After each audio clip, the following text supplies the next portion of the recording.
This episode is sponsored by Linode. Linode is offering listeners of this podcast a $20 credit, which is good for 4 free months at their lowest plan.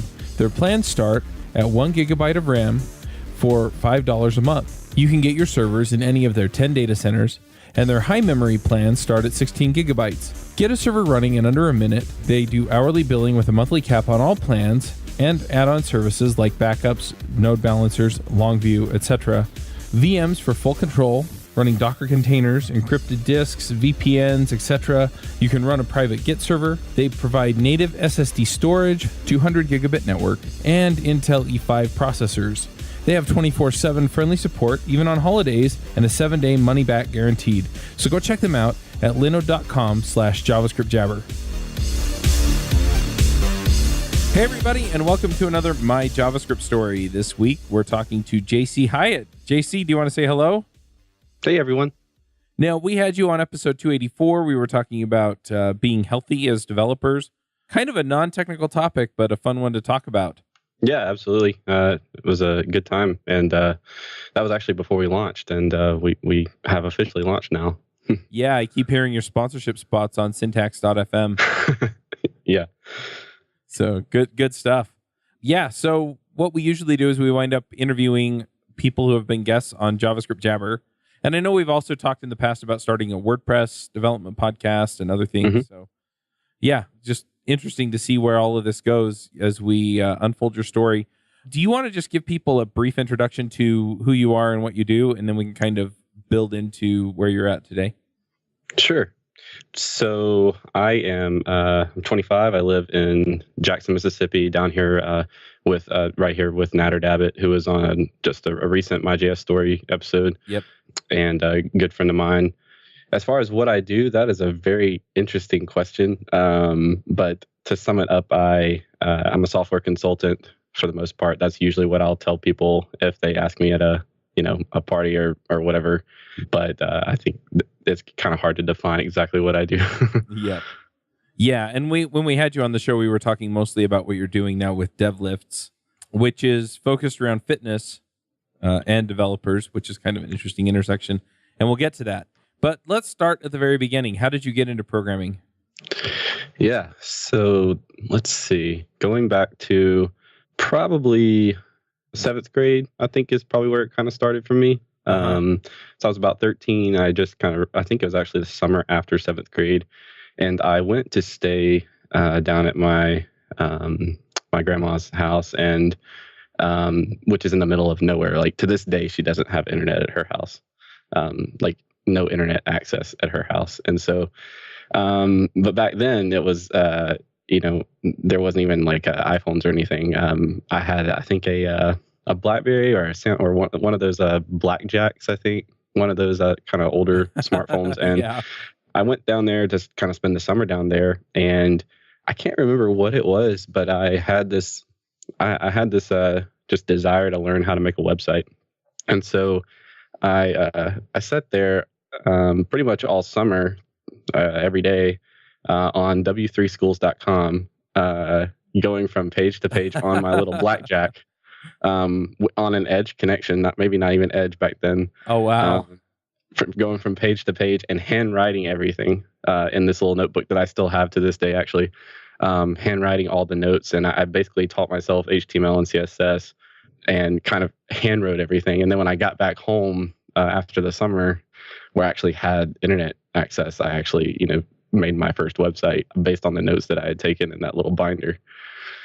Wow. Yeah, that's amazing. And I love just the kind of the drive to, oh, this is amazing, so I'm going to sit here on this uber slow connection. Yeah. Yeah. I mean, it literally took, weeks just to go through HTML and CSS, because it's on a slow connection. I'm handwriting everything. And I couldn't really do the examples. Back then they actually had if I recall correctly, they had the little demo section where you could go in and kind of like type in some HTML and run it and see what happens. But the user experience wasn't really ready for, mobile yet. And right. So I remember just kind of thinking about it, and sometimes maybe I'd draw something on my paper or something like that. But yeah, it's actually a pretty fond memory. That just sounds like fun. I mean, I remember hacking around on HTML back when I was in high school. So, we're talking like GeoCities and, JavaScript was sort of half baked. And anyway, the good old days, and we all have different, less than ideal experiences, right, with getting started. Right. Yeah. I mean, and it was, for me, I guess it was 2005 maybe. So I guess, JavaScript was kind of around and everything, but I really didn't dive in much to JavaScript that summer because I had pretty much used the whole summer just to make it through HTML and CSS. Right. So what did get you into JavaScript then? Yeah, I think my first exposure to JavaScript was so around that same time I had this like fascination with hackers.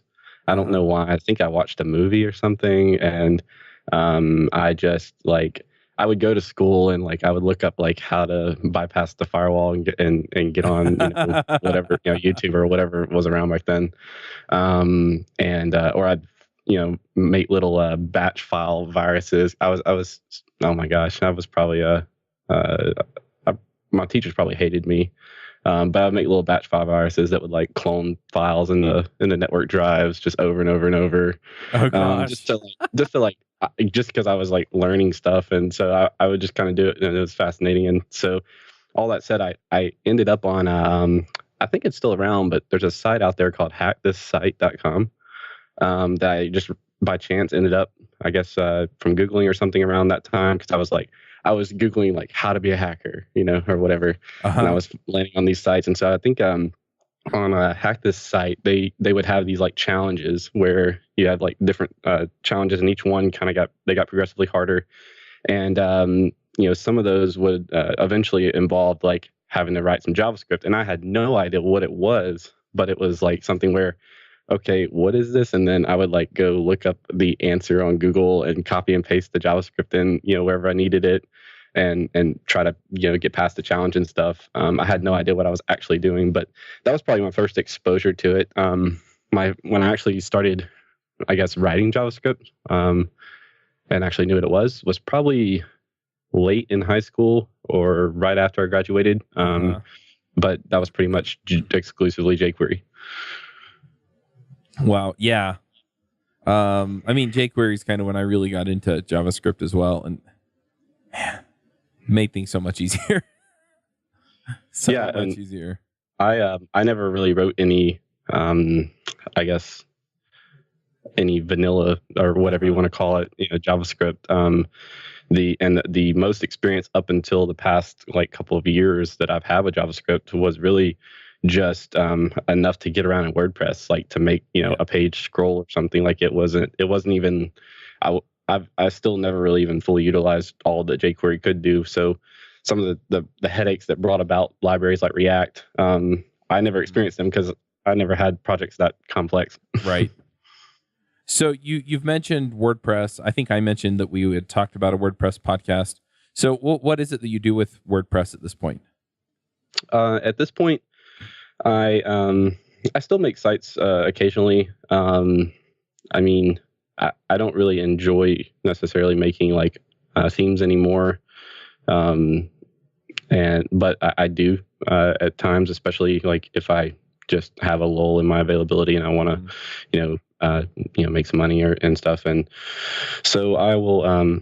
I do still do just theme development with standard WordPress, PHP, and everything. But what I've been really interested in for the past, I guess, year or maybe year and a half was the REST API that rolled out, and that's what I've been really interested in, and I've written about it, and I'm continuing to write about it, and that's kind of I don't really do much of that in my day to day. Still, it's kind of just something that I hack away at on the side, or I've kind of been brought in in some instances to like other teams to like tell them about the API and stuff like that, help them get going on it. But that's kind of my main interest as far as WordPress is concerned these days. Yeah, that makes sense. We've had Roy Sivan on JavaScript Jabber and on Adventures in Angular to talk about the REST API, and Yeah. How to connect with that with JavaScript and JavaScript frameworks. And I find it very heartening that Automatic and the folks that work on WordPress figured out, hey, people want to connect with this more than just serving up web pages, and they've made that available and brought it in. Absolutely.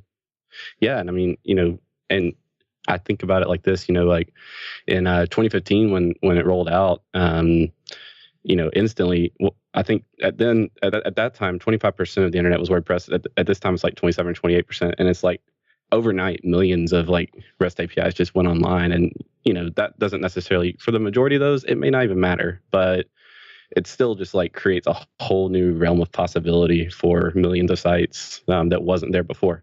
Yeah. So what is the thing that you've done in your programming career that you're most proud of? That's a really good question, actually. I think the only thing that comes to mind at the moment is I have this tutorial that I wrote earlier this year involving React and WordPress. And that thing still gets hundreds and hundreds of reads every week. And I get emails all the time, like with questions and stuff like that.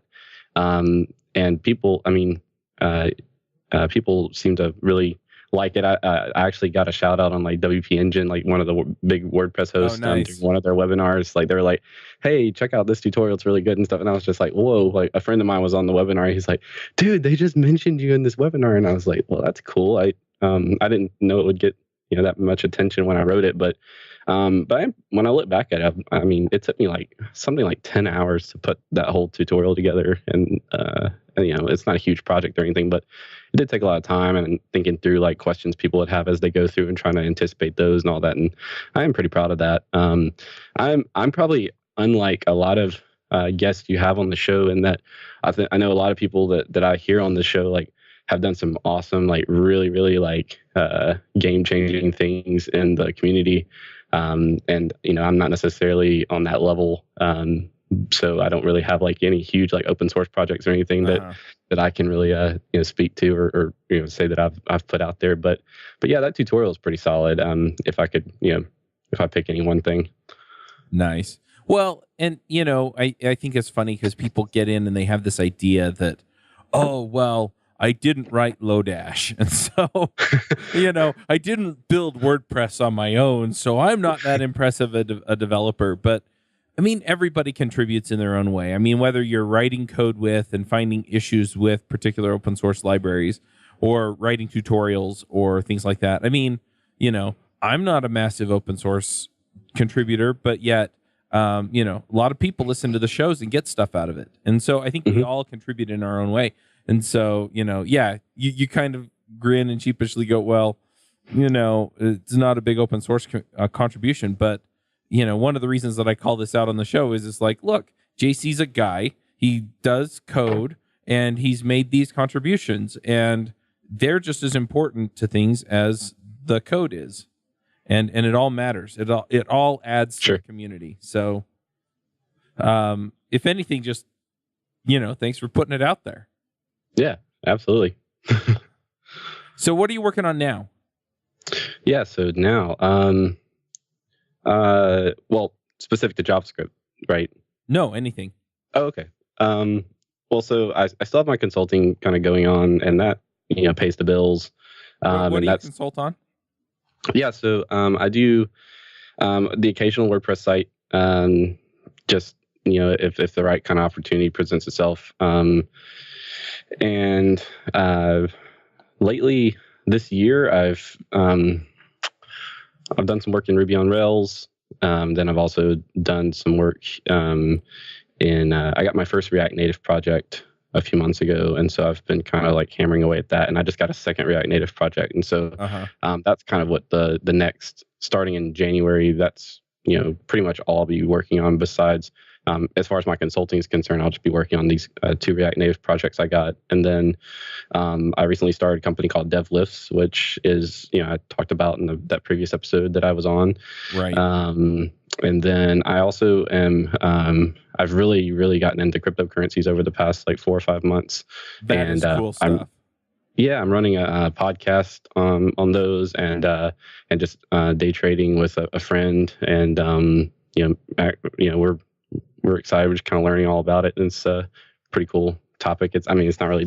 It's kind of development related, but I do think that my like technical background has kind of like helped me grasp some concepts, and then what I do on my podcast is kind of translate those concepts into things that non-technical people can understand, so that it makes crypto more accessible to people. Right. Because people start talking this like shroud of jargon, and the average person out there just has no idea what they're talking about. I don't even know what they're talking about sometimes. Yeah, I think that's a common problem. What's the name of the podcast? We'll make sure we link to it in the show notes. Yeah, it's called HODL Daily, HODL. So that's kind of like a meme or some jargon that got,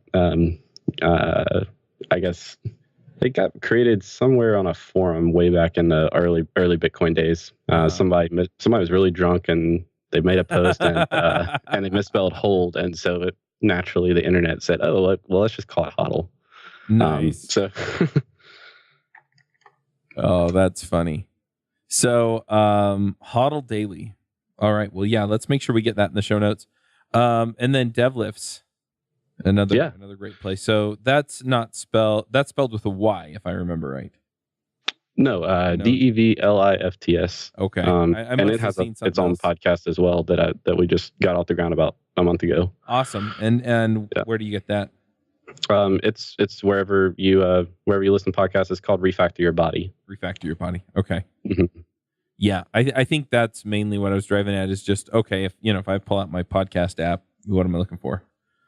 Yeah. Refactor Your Body is the name of that one. And so we've done it for, I think we have like 5 episodes so far, but we started off with just interviewing developers who kind of already integrate fitness into their lives, but we're about to also start bringing in like experts on specific topics like sleep or stress management or whatever it may be, and do interviews with like industry experts on or topical experts like that, so that people can not only get motivated from the stories, but they can also like learn something. Makes sense. Very cool. So what inspired you to get into some of these things? I mean, the cryptocurrency is kind of taking off now, people getting excited about Bitcoin and the like. But what was it to you that just kind of grabbed your attention and said, hey, this is an area I want to be in? Yeah. So for crypto, I'm trying to remember exactly what sparked me to go look at it. I mean, back in like 2012, I looked at Bitcoin. I was like, what is this? Because I had heard about it with, what was it? I think it was just something that I kind of seen. Anonymous was attacking lots of people back then. And so I kind of seen it in some of their articles on, donate Bitcoin to this address or whatever. And I was just like, what is Bitcoin? And so I looked into it, looked into mining it back then. And honestly, back then it was just over my head, and I kind of gave up on it before I even got started. And then this summer, I can't remember what it was. I think maybe it was just a friend that had kind of gotten into it. And I decided I wanted to like actually understand what this was, because at the time I was like, I never really thought about what a currency was. And so I was thinking like, why is this stuff valuable, and why are people wanting this? And so that kind of led to me just researching what money is and how cryptocurrency works, and then I'm all for decentralizing things, and the more I looked into it, the more that I got excited about the fact that we could have we have decentralized information with the internet, and we can have everything else decentralized with blockchain. Including our money or lots of other things. So that's pretty exciting to me, and I'm still learning about it. That's kind of what my podcast is just me sharing what I'm learning about it. But that's kind of what sparked that interest. And with DevLifts, it was just a friend of mine that I used to run a team of 8, and a friend of mine back in 2015, he was working for me, and he's a personal trainer, and he started training me. And so that just transformed my life. And I was like, man, I want to do this for other developers. And so that's kind of going to eventually be my primary focus. As soon as, basically as soon as the revenue allows for it to be. Awesome. Yeah, I think it's important, because I think a lot of people, they just get focused on the technical aspects of things, or the career aspects of things. And one of the things that especially lately I've been trying to encourage people on is just looking at, you know what, this is part of a whole life, right? Mm-hmm. You know, a lot of us are married or have kids or both. A lot of us are trying to support a particular lifestyle where maybe we travel or, you know, we get involved in, you know, specific things one way or the other. And it, you know, if you miss those things, you know, if you spend all your time working and you miss out on life, I mean, what's the point?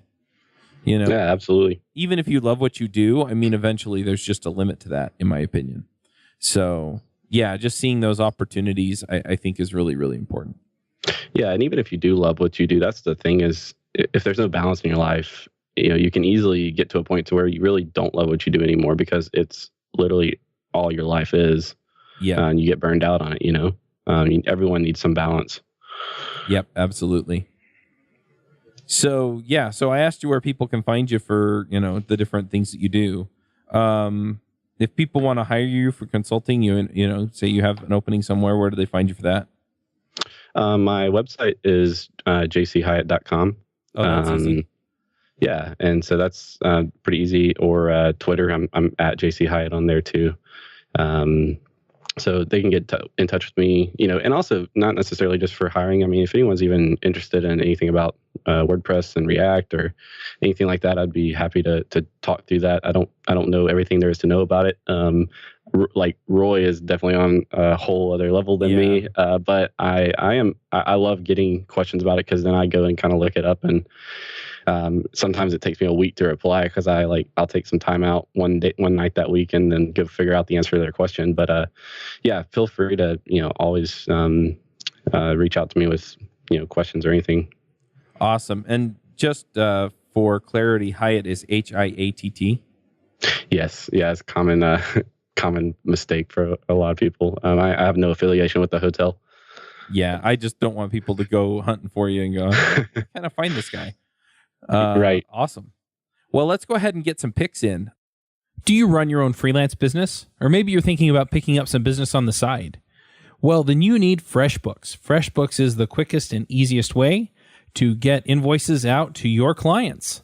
It's easy to use. It works anywhere, available from any device, on the desktop, iPhone, iPad, Android, and all of your data is backed up and secure. And it makes it really easy to get organized and get paid. You'll be tracking time, logging expenses, and invoicing your clients in no time. You can also save time billing, freeing up several days per month to focus on the work that you love, and you get paid faster. FreshBooks customers are paid on average 5 days faster because there's a link on the invoice that says pay me now. And it's a great way to grow your business. Plus, FreshBooks is offering a 30-day trial. That's right, 30-day trial if you try them out. So go to gofreshbooks.com/devchat and enter devchat in the How Did You Hear About Us section. Once again, for a 30-day trial, go to gofreshbooks.com/devchat and enter devchat in the How Did You Hear About Us section. Do you have some picks, some things you want to shout out about? Yeah. So, let's see. I just looked at CSS Grid for the first time, and I know Wes Boss is about to release a course on it. But I just actually got to dive in with a little tutorial and throw up a code pen and kind of mess with that. And I know it's not necessarily JavaScript, but I think that was CSS Grid is pretty exciting. So definitely going to pick that. And yeah, I think if I can pick a TV show, I'll pick The Punisher because I've been working my way through that, and it is awesome. It's on my list, but I don't have a ton of time to watch TV. That just be sure to watch Daredevil first if you haven't already. Yeah, good to know. Well, I've got a few picks here. Sorry, I got a little sidetracked there. One of them is I just listened to a book on Audible called Artemis, and it is by the guy Andy Weir who wrote The Martian. And cool. I super want them to make this into a movie too, because it was awesome. So I'm excited about that book. It was really good. I am aware my wife's one of these people where cursing in the book bothers her. my threshold is much higher. I do have a threshold. I've put books down because the language was just totally out of control. But this one, if it does bother you, it will bother you. And then, if you have a higher threshold like I do, it just kind of all blended in. But that's the only warning I would put out on this one. It was a good book, and I really enjoyed it. And then the other thing that I'm going to pick, I just took my family to see the new Star Wars movie today. Yeah, nice. I got home 5 minutes before I called JC. So, because priorities, right? Right. And it was pretty good.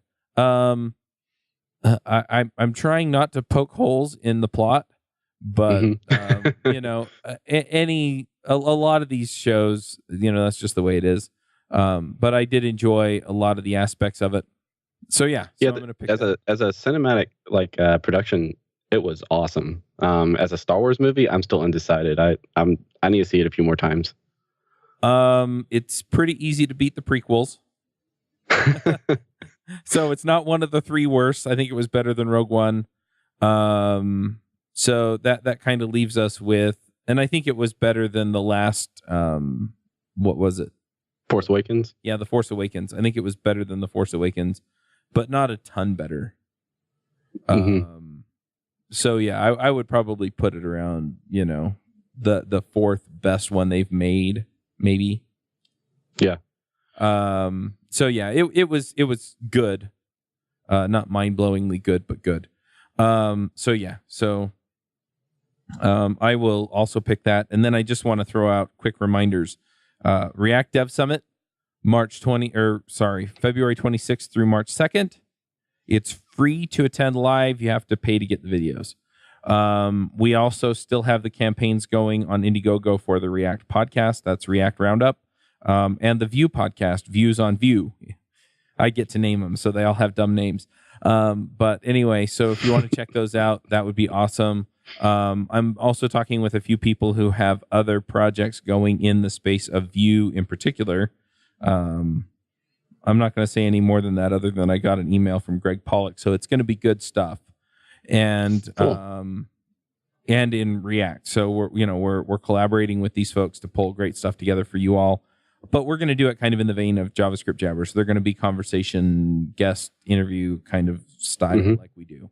So, can you tell me what? Actually, I guess I've missed that. Why is it on Indiegogo? Are you just kind of like raising some funds for it or something? Or so basically, it's two ideas, and the first idea behind it was I just kind of want to gauge interest. See if there are people out there that want it bad enough to actually plunk some money down. Yeah. And then the other end of it is that I typically support the shows with the sponsorships. And right now the sponsorships cover the shows that I currently produce. Yeah. But it's a little bit tight to pull in another 2 or 3 shows at once. And so if I could get enough backing to cover, 6 months worth of production, that gives me plenty of time to ramp up and find sponsors. Because what you find with if you're on the sponsorship model, so your shows, especially your fitness show, your model is bring people into the business and have them become paying customers. For me, I don't have courses or anything out there yet. I'm working on that. Right. But my main source of revenue is actually advertisement. And so what advertisers like to see is traffic. And what I can sell them right now is track record on those 3, not traffic, right? Does that make sense? So when I go to them and I say, hey, do you want to sponsor a new React show? What they would be counting on if it goes out is that eventually it'll ramp up to more traffic than, to cover their ROI. And so, and I'm pretty sure that it will.